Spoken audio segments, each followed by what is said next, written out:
د کوم ځای د افغانستان او دلته په باجوړ کې یې اوس دا خلک خو ټول ګرځي دا وګوره چکر وایي خلک مست دی شین وطن دی جنت جنت نو دا مونږ او تاسې افغانان پښتانه ولې داسې خوار او زار یو ته څه وایې دا د وطن زمونږ دغه غټ غټ خلک خاینان دي وطن یې خرڅ کړی دی ځکه که نه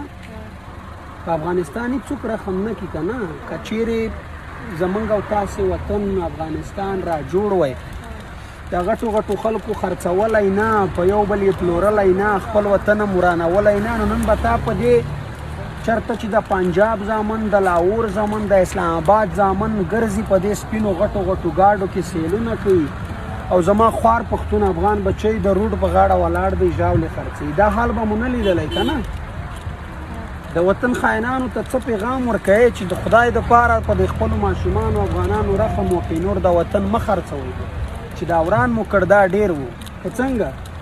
وای ظالمه بس دی افغانان مه وژنه د بل په خوله باندې خپل ځان مه وژنه دا کوم کتاب دغه فتوه درکوي په نوم د کفر مسلمان مه وژنه د تور پنجاب د شباسۍ په خاطر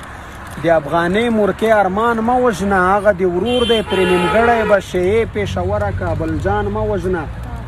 هغه د ورور دی پرې نیمګړی به شیعې پېښوره کابل جان مه وژنه او د شرپسند او ترهګر په نامه زمونږ تور سرې ماشومان مه وژنه خدایه دا یو سوال یې ضرور قبول که چې په بېننګ مرګ ګیلامان مه وژنه افغانانو پښتنو د خدای خاطر وکئ خپل وطن جوړ کئ خپل وطن مه ورانوئ د کفر او د اسلام نور په دغو خبرو مه غولېږئ خپل وطن ته کار وکئ خپل ولس ته کار وکړي چې سبا مو بچیان په دې روډونو خلک قسمه قسمه عیاشیانې کوي په غټو غټو ګاډو کې خلک ګرځي او زما پښتانه دا یو نه دی په خدای قسم په سلهاو د داسې بچیانو نه زه راتېر شوم په دې لاره د سلهاو داسې ماشومانو نه راتېر شوم اخر مې یو تحریر مې مخکې لیکلی و خو دا یو ویډیو ما په تورې د ثبوت درته جوړه کړه چې د خدای خاطر وکړئ نور په خپل وطن په خپل ملت په خپل ولس رحم وکړئ